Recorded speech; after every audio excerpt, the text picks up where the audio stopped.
Moving out for the first time should be one of the most exciting times of your life. Hey, I'm Alex. And I'm Phillip. And we teach you what you need to know about being a grown-up. Because adulting shouldn't suck. If you're new to this channel, make sure you hit that subscribe button. Don't forget to click on the bell so you can get the notifications when we put out some new videos. And the comments below, let us know what you had for dinner last night. In this video, we're going to talk about a bunch of safety tips that you probably wouldn't think about until you've already moved out and it's too late. When I first moved out, I was so excited to be on my own, have all my freedom, nobody telling me what to do, but I also didn't have anybody telling me how to find a good apartment. All I did was find a place that I could afford. It looked good. I thought it was in a decent area. Little did I know, it was the highest crime rate area in town. My apartment got broken into once within my first month of living there, and then my car got broken into twice. So I had to learn the hard way the lessons of what we're going to talk about in this video. So hopefully you don't have to learn them the same way that I did. Super similar situation for me. I was moving in the town that I grew up in. So I was like, that's a nice apartment complex over there. I'm familiar with the area. It's going to be good. I don't need to do any other research. 30 days later, my car got broken into. And then after about a year or two looking into there, I checked what the crime rate was for that area. And car robberies and breaking and entering of cars was one of the most common things that always regularly happened in that area. But I was like, I live here. Like, I know what type of environment I'm living in or I'm moving into. Most people have no idea. No idea. The hard part about moving out is finding out things the hard way when you get screwed over. High schools don't teach you this stuff. So unfortunately, finding things out the hard way or asking other people or watching YouTube videos is really the only way that you're gonna figure this stuff out. Learning things the hard way isn't fun. It costs a lot of money and it sucks. While trying to find a place that is affordable is the #1 objective, you can't sacrifice or forget about your safety. So here's a list of the top 5 things we think is most important to consider when you're looking for a place to live. So the first one is sex offenders. You're going to want to know how many of these people are living in the area that you're considering moving to. You're going to need to know what potential dangers are around you. So we recommend going to www.familywatchdog.us and checking out the area before you ever even go in person. This is super important, especially if you have kids or if you're a female or a male that is single and living alone.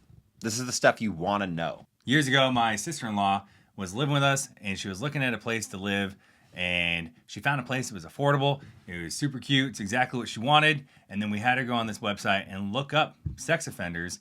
And that place was just loaded with sex offenders around it. And her son absolutely did not move into there. And she chose an entirely different place. But she never would have known had she not looked it up first. Second thing you need to worry about, avoiding the first floor. The first floor of apartments are super easy to break into. Like super easy. Yeah. Like when I mentioned earlier that my apartment got broken into when I first moved out, yeah, that's because they took my patio chair and they threw it through my kitchen window, climbed into my house, which, by the way, I don't know how my neighbors didn't hear that, but whatever. Yeah. They went into my apartment and they literally cleaned me out. They stole my laptop. They stole my camera. They took my cologne. They even took my shoes. And I wear a size 13. Who steals a size 13 shoe? Not just one, but all of them. It's freaking rude. So thankfully I had renter's insurance, but I got everything replaced, but it was a huge pain in the butt. I didn't know that the first floor was more easy to break into, or it's easier to break into it. That sucks. Well, if you think about it, first floor, you can stand on the ground, break in a window. That's obvious. They can't get into the second story ones unless they bring a ladder. Right, they're Spider-Man. And if your neighbors didn't hear that door get broken with that patio chair, it was probably your neighbors. That's usually who it is. Neighbors are people you know. Or the neighbors. The neighbors are like, yo, I know this dude. He's gone right now. So if you want to come get some stuff, I got dibs on his laptop. Oh, yeah, man. I watched him move in. I know he's gone right now. He's grabbing more stuff. Yeah. However, if you do end up living on the first floor, because that's all that's available, there are things you can do to make it a little bit more safe. You can put door and window alarms on the windows. You can make sure the windows are covered. You could put the wood in the window to make sure they can't slide those windows open. And always lock the doors, even when you're home. If you wanted to get some cool little safety things, check these out on Amazon. Like, just a tip, don't get security services like ADT that charge $50 a month. Go to Amazon, get these little personal security window and door alarms. They're 10-pack for $18.99 with almost 6,000 4-star reviews. They're super easy to install. They go on your doors and your windows, and they make a big old loud noise if somebody opens them when they're on. The third one is going to be searching crime rates in your area.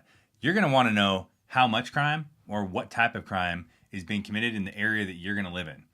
Right? Is it just theft, or do you have like violent crime happening in there? The best website to find out all this information is spotcrime.com. It'll tell you everything. It has little icons. All you got to do is punch in your zip code, and it'll pull up what type of crime happened, where it happened, and when it happened. And it'll tell you everything from graffiti to theft, burglary, shootings, murder, rape, all of it. So these are all really good things you're going to want to know, or they're not good things. These are all things you're going to want to know before you ever move into a neighborhood. I mean, I know I would want to know this stuff before I moved in somewhere. Fourth, walk around the place that you're thinking about living at night. This is the best way to gauge if a place is going to feel safe or not. Do you feel comfortable to be able to walk around here by yourself at night? Does it feel comfortable? Does anything seem sketchy? If you don't feel safe enough to walk around this place that you're thinking about moving into by yourself at night, it's probably not the place that you want to live. Lastly, always view the place in person. Do yourself a favor. Go drive to the apartment complex, drive around the apartment complex, drive around the neighborhood, check the place out. See what kind of vibe you get when you're there in person. It's a lot different than these photos that these apartment complexes will post online, because they're really good at taking the best angled pictures, and then that's it. So you don't know until you get there if it's in a good neighborhood, a bad neighborhood.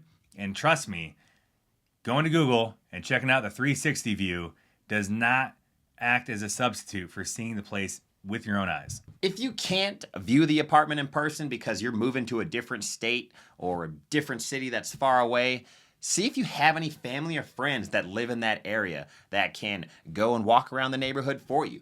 Give you a little bit of FaceTime while they're doing the walk, just so you can see what the neighborhood is like with you. If you don't have any family or friends in the area, talk to the apartment manager or the property manager or the landlord and ask them these questions. Ask them to FaceTime and show you the area. The Google thing is awesome, but it's outdated. Those things are only uploaded every so often, so it's not going to give you a current, accurate update of what the area is actually like. But asking these people these questions is super common. Since 2020, I mean, it's like the normal now. People are moving all over the place. So ask the landlords these questions, and they should do it for you. Back in 2020, me and my family moved to Arizona, and before we moved, we found a house to rent online. Honestly, the deal looked like it was too good to be true.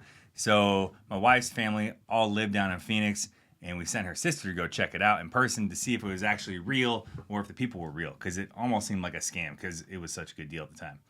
So she went down there, checked it out, and FaceTimed us, and she didn't get killed, which was great because it was actually a real house. That's not good. Some crazy person. So, you know, these things happen all the time, especially people moving all over the country, like Philip said. And it's normal now. So as a recap, check familywatchdog.us for the sex offenders in the place that you're looking to move. Avoid the first floor if at all possible. Check the crime in the place that you're living at spotcrime.com. And then always view the place in person or FaceTime. You're going to want to know if the place feels safe. Check that vibe. If you like this video, hit that like button and don't forget to subscribe. In the comments below, let us know which part of this video you found most helpful. And we'll see you in the next video.